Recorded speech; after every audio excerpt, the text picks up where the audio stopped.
Step into the covert world of espionage, where every glance may be a lie and every touch could be the beginning of betrayal. These gripping stories expose the ruthless chessboard of intelligence operations, where honeypot seductions, silent assassinations, and covert missions unfold in the shadows. In a realm where governments weaponize secrets and human weakness is the ultimate vulnerability, operatives are seduced, manipulated, and turned into pawns for the enemy. Each tale explores the personal cost of deception, the fragility of loyalty, and the blurred lines between love, power, and survival.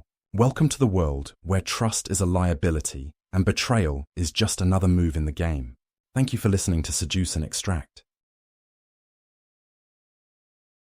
Alex had spent years mastering the art of deception, learning how to disappear into a role so completely that even he sometimes forgot who he really was. In Bern, Switzerland, under the guise of a British embassy attaché, he had been watching Anastasia for weeks. She was elegant, intelligent, and ruthlessly efficient, a rising KGB officer with ties to Russia's next-generation tank project, known only as Projekt Yekaterina.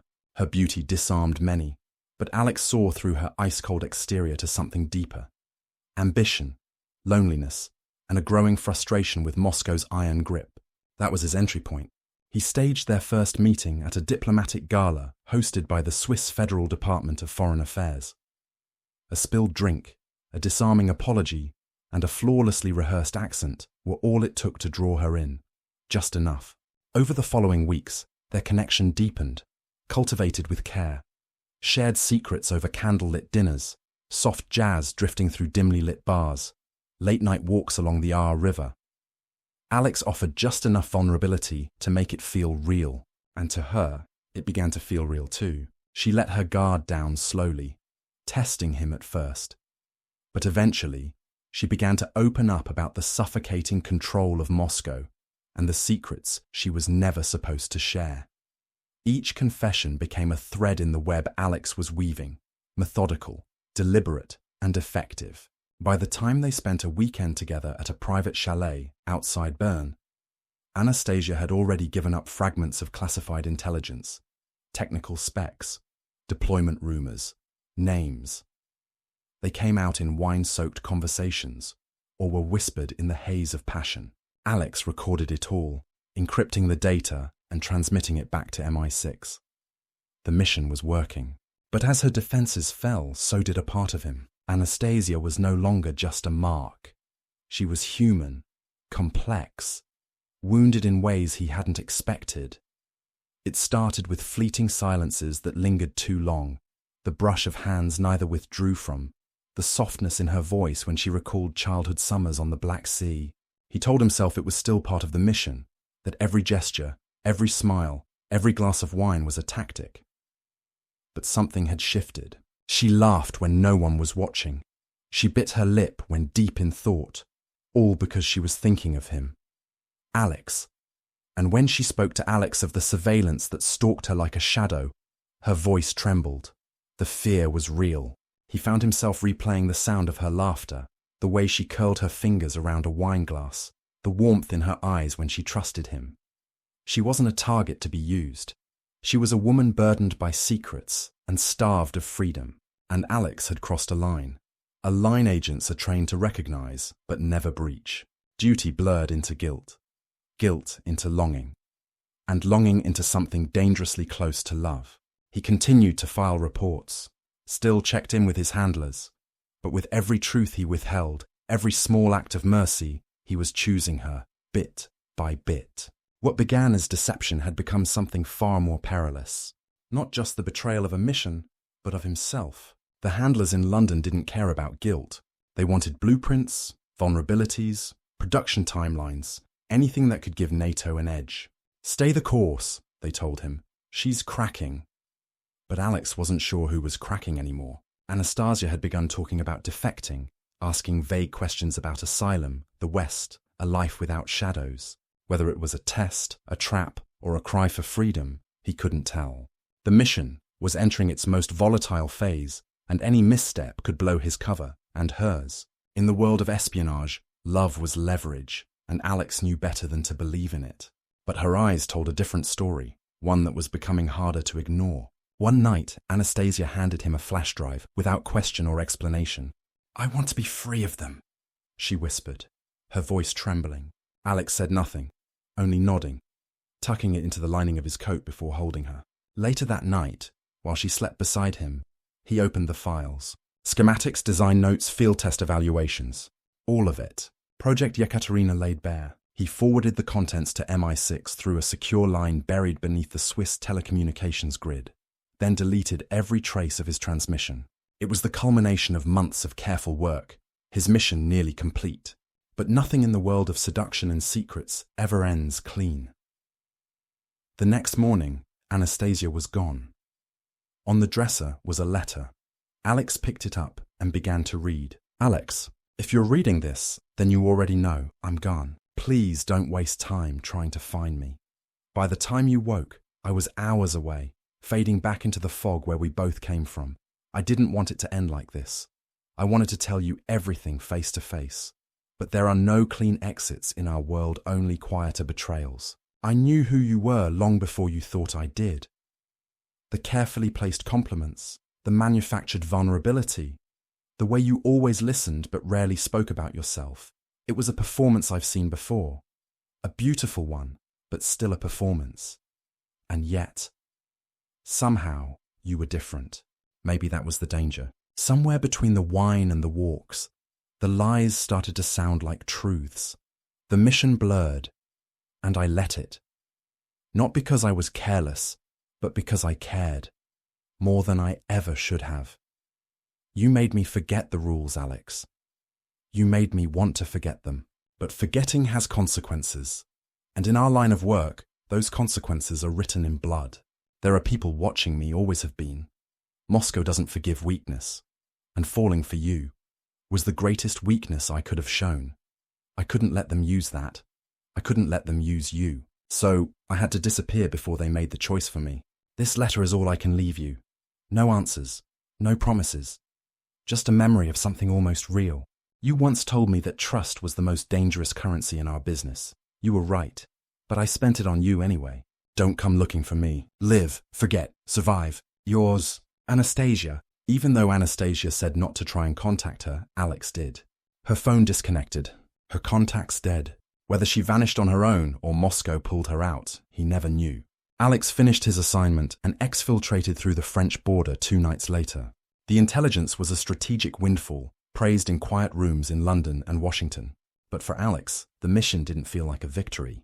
In the silence of debriefing rooms and hotel lobbies, he carried her ghost with him. Anastasia had given him everything, and somewhere along the way, so had he. 2 months later, Alex was summoned to a secure MI6 compound outside of Berlin. He expected a routine debrief, maybe even a quiet commendation. Instead, he was met by Director Halloran, a man whose voice always carried the weight of finality. The briefing room was sterile, grey walls, a steel table, and 1 manila folder. No pleasantries. No time for moral hesitation. "She's resurfaced in Warsaw," Halloran said, sliding the file across the table. "The Russians know. They're watching her, but they haven't moved yet, probably hoping to reel her back in. We can't let that happen. You know what she knows. If they bring her home, we lose control of the narrative." Halloran leaned forward, tapping the folder. "You opened her up, Alex. Now you have to close it, clean." Alex stared at the photo paperclipped to the file. Anastasia, in a grey coat, walking alone outside a cafe in Praga, her face framed by falling snow. She looked thinner, tired. There was no hint of the confident KGB officer who once teased secrets into his hand like silk. For a long moment, he said nothing. Then, "There's no other way." "There's always another way," Halloran replied coldly, "but we don't have time for it." Alex stared at him, jaw tight, fists clenched at his sides. The words echoed like a verdict, but he wasn't ready to accept it. Not yet. He looked out the frost-ringed window of the flat they were using in Zurich, watching the snowfall soften the streetlights below. Anastasia's scent still lingered faintly on his coat, her voice whispering in the back of his mind. He had seen the fear in her eyes. She was ready to run, needed to run. All she lacked was a way out. "There is another way," Alex said quietly, defiant. "We get her out, We put her on a plane to Washington or Langley. Let her speak for herself. She has intel, real intel, and she's willing to trade it for safety. Halloran turned slowly, arms folded. You think the agency will risk a diplomatic storm over a KGB officer with pretty eyes and a sob story? I know what she's worth, Alex shot back, and I know what we'd lose if we don't try. He didn't say the rest, that it wasn't just about her intelligence value or even the operation. It was about her, about the nights they spent tangled in shadows, about the moment her voice cracked when she said she couldn't breathe under Moscow's weight, about the way she looked at him, really looked at him, like he was more than just another ghost in the fog. She'll come with me, Alex continued. All it would take is one call, one meeting. She's already halfway out the door. She just needs someone to hold it open. He knew the risks, knew it could burn whatever cover he had left and fracture the mission beyond repair. But for the first time in his career, Alex wasn't thinking like an operative. He was thinking like a man who had something to lose. If she doesn't come in with me, Alex said, his voice low and unshaking, then I'll finish it. Halloran's eyes narrowed. Finish it? This isn't some goddamn movie. You go off script now and you'll burn every bridge left standing. Alex stepped closer, the space between them charged with tension. You think I don't know that? You think I haven't weighed every consequence? He paused, his jaw tightening. I recruited her. I built the connection. I made her believe there was a way out. If she won't take it, if she can't trust me to get her out safely, then I'll end it myself. I won't let her fall into their hands and be paraded out in chains or worse. Halloran stared at him for a long moment, reading the truth in his eyes. This isn't just about her intel anymore, is it? Alex didn't answer. He didn't need to. Halloran exhaled sharply, turning away for a moment before glancing back. You've got 48 hours. One chance. You bring her in, clean and quiet, or you execute her. But if it fails, you're on your own. Alex nodded once. Understood. He turned toward the door, heart pounding, already forming the plan in his mind. He didn't know what Anastasia would choose. Freedom, love, fear. But he had to give her the chance, because if she wouldn't come in with him, there would be no second attempt. Only silence, and the end. The next evening, Alex arrived in Warsaw under a false passport and a different name. His silenced pistol sat like dead weight beneath his coat. He knew her routines. She always sat by the window. She always ordered tea. And she always looked over her shoulder. This time when she did, she saw him and smiled. Not startled, not afraid, as if part of her had always known he'd come. As Alex walked into the coffee shop, Anastasia watched Alex approach the waitress at the front desk and ask for the bill of the woman sitting at the table by the window. Alex paid the bill and wrote on the front of the receipt, Hotel Bristol, room 562, midnight. Alex walked out without even looking at Anastasia. She was confused, disappointed. Anastasia sat motionless for a moment, the receipt trembling slightly between her fingers. Hotel Bristol, room 562, midnight. No greeting, no explanation. Just a location and a time, just like old operations, veiled in silence and expectation. She folded the receipt slowly and tucked it into her coat pocket, her eyes scanning the street outside. The snow was falling again, soft and silent, blanketing Warsaw in cold stillness. Part of her wanted to stay rooted to the table, to pretend she hadn't seen him, pretend she hadn't felt her chest tighten the moment he walked through the door. But part of her knew, just as she had always known, that this night was inevitable. By 11:45 p.m., she stood outside the grand façade of the Hotel Bristol. Its old-world elegance loomed tall against the frozen city, a palace for ghosts like them. Inside, the corridors were silent, thick-carpeted, dimly lit. Her heels made only the faintest sound as she moved through the hallway. When she reached room 562, she hesitated. Her reflection in the polished brass number plate stared back, older, wearier, still beautiful, but no longer naive. She raised her hand and knocked twice, firm, certain. A moment passed, then the latch clicked. The door opened just enough for her to slip inside. Alex walked over to the far window, the city lights casting long shadows across the room. He hadn't moved since opening the door. He just watched her, his expression unreadable, his eyes shadowed, but not cold. She stepped in without a word. the door closing behind her with a soft finality. The quiet between them was thick with memory and unfinished sentences. "I wasn't sure you'd come," he said finally. "I wasn't sure you meant it," she replied, removing her gloves slowly. "I did." She looked at him for a long time. "So, is this a beginning?" Alex shook his head slightly. "No, it's a choice." She took a breath and walked closer. "Then ask me." He looked into her eyes, and the weight of everything unspoken between them settled into the space they now shared. "Come with me," Alex said. "Now, tonight. We disappear. I have the documents, the exit route, everything." Anastasia didn't move. Not yet.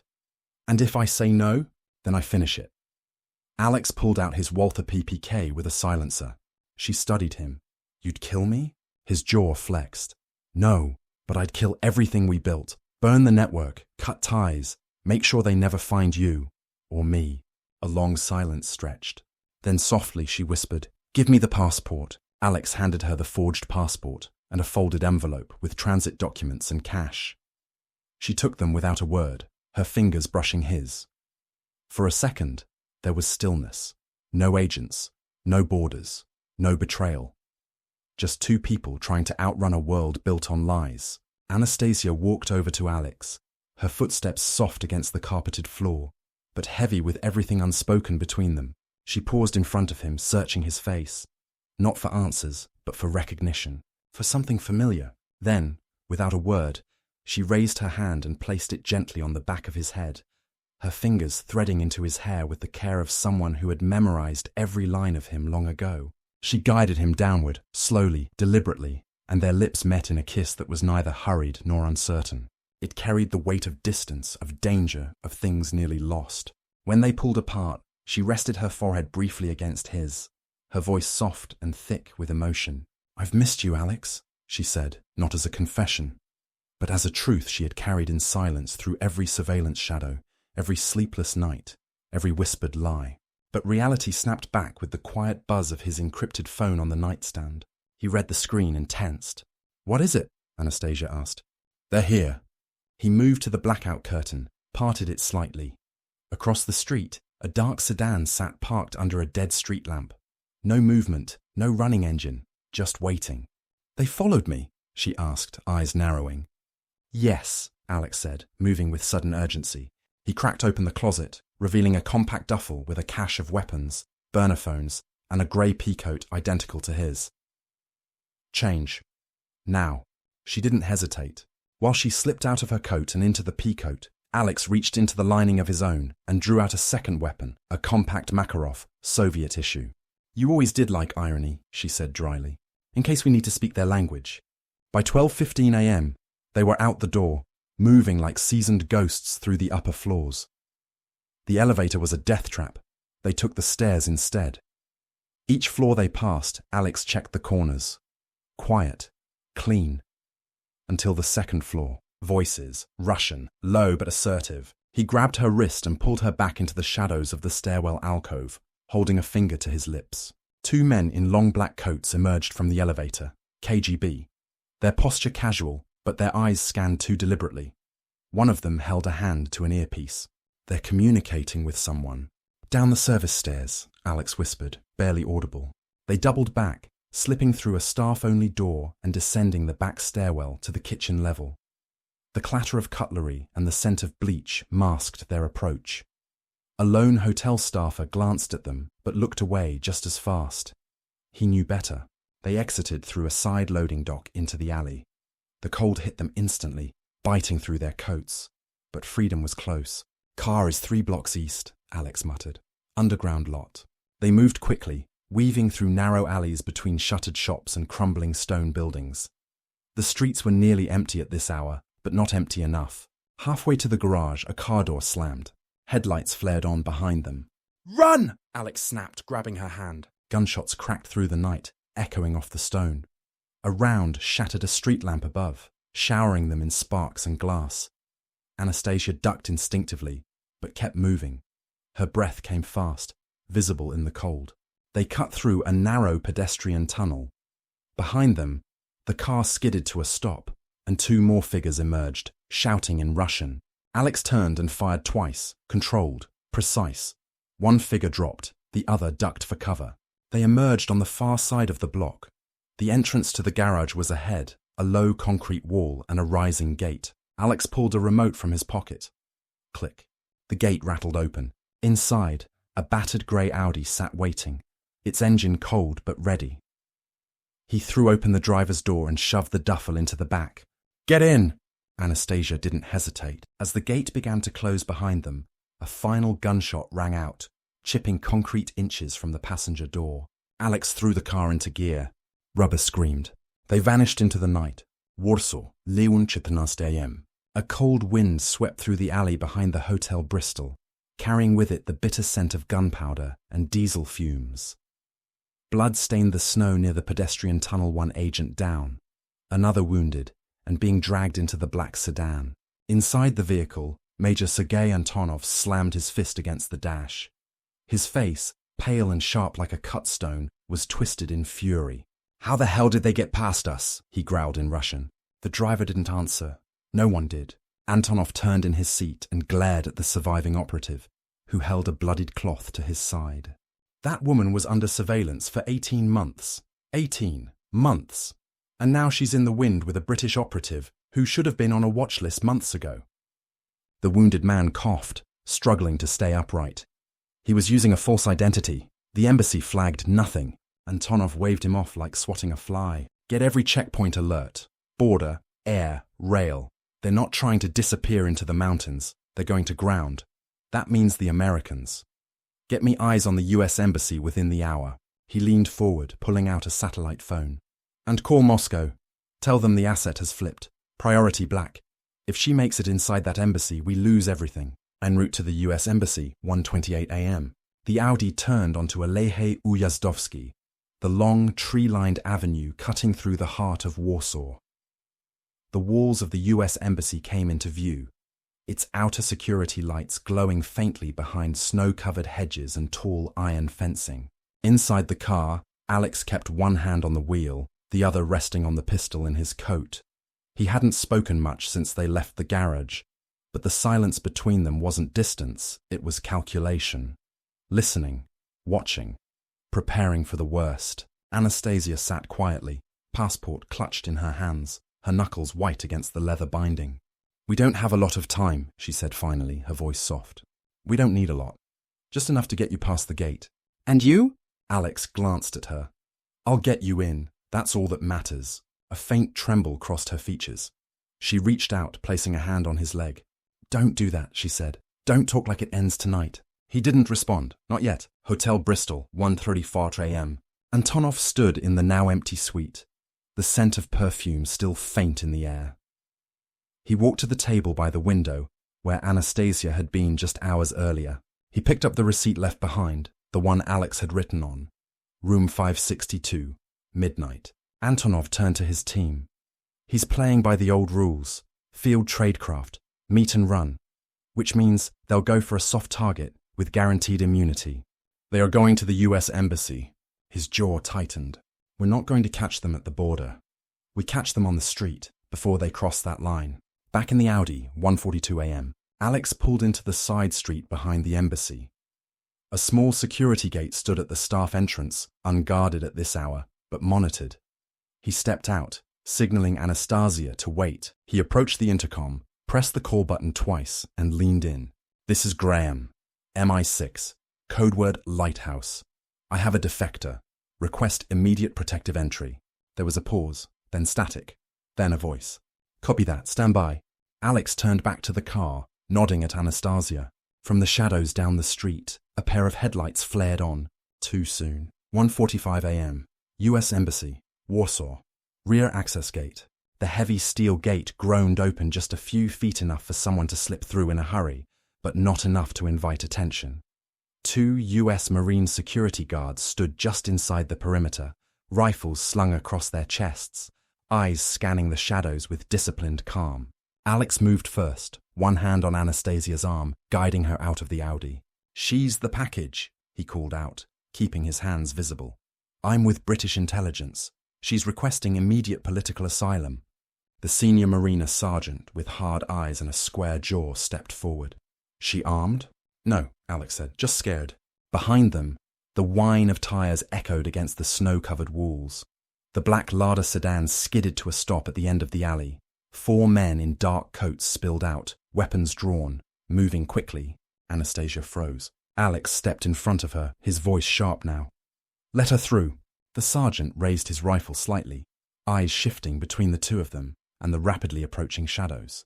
Who the hell are they? KGB, Alex snapped. If she's not inside that gate in the next 10 seconds, she's either dead or disappeared forever. Make the call. The Marines tensed. One of them reached to his shoulder radio, murmuring to someone inside. The gate buzzed. Step inside, ma'am, the sergeant ordered.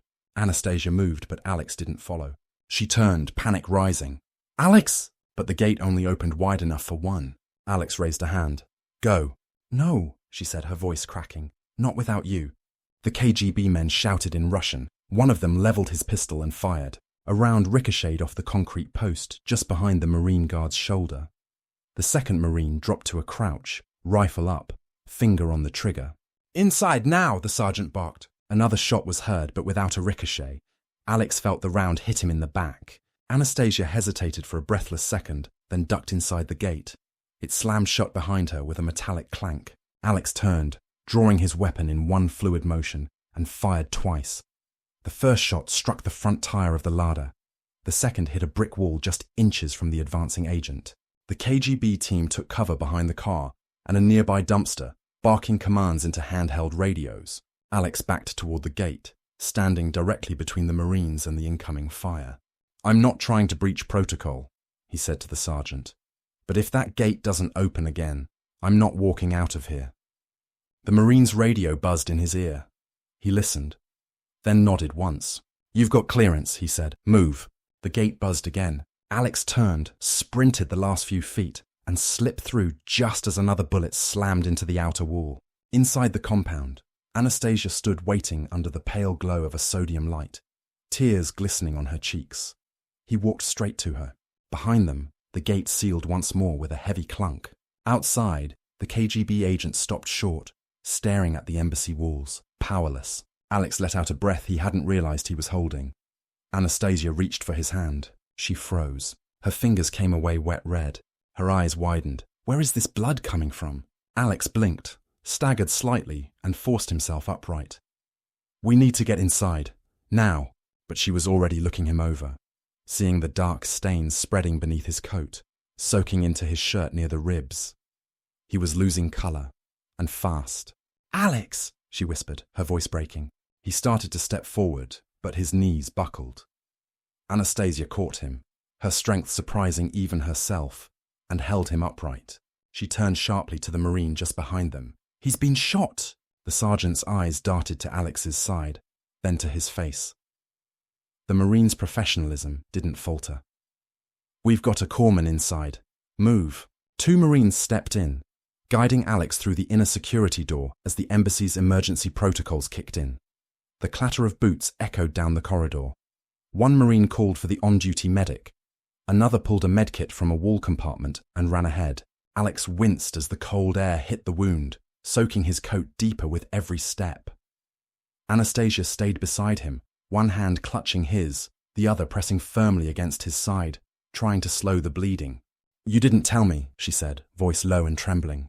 I didn't know, until we stopped running, he replied through gritted teeth. His legs gave way just as they passed through the reinforced doors into the embassy infirmary. The corpsman caught him under the shoulders and guided him to the table. Pressure's dropping, the medic said, ripping open Alex's shirt. Gunshot, clean entry, no exit. Is he going to be okay? Anastasia asked, her voice sharp now, more command than question. The corpsman didn't look up. He will if we get this bullet out now. She stood frozen at the edge of the room, her blood-stained hands hanging at her sides. Then she stepped closer, leaned down, and whispered into Alex's ear, her voice trembling but fierce. You don't get to leave me again. Alex smiled faintly, eyes fluttering. Wouldn't dare. The corpsman shouted for sedation and clamps. The door slammed shut behind the team. Outside, Anastasia leaned back against the cold wall, hands still shaking. They had made it, but survival, she realized, was only the first fight. For fans of the third option and the Omega Code, this is your next adrenaline-fueled obsession. 6 centuries ago, a prophecy foretold the fall of America. After a terrorist attack, Americans began to rebel. As the country begins to spiral out of control, America's president invites foreign troops onto U.S. soil to quell the chaos. Weapons are seized, freedoms vanish, chaos reigns. 2 governors, Richard Williams and Frederick Sinclair, are more than politicians. They are Knights Templar, descendants of an ancient brotherhood. 2 warriors, 1 sacred mission. They raise an army of knights to stop a tyrant, defy global powers, or lose America forever. This isn't just another Civil War thriller. 12 Horsemen is a prophecy-driven epic where faith meets firepower. Lose yourself in a saga of secret oaths, divine visions, and modern-day rebellion. Limited first editions available.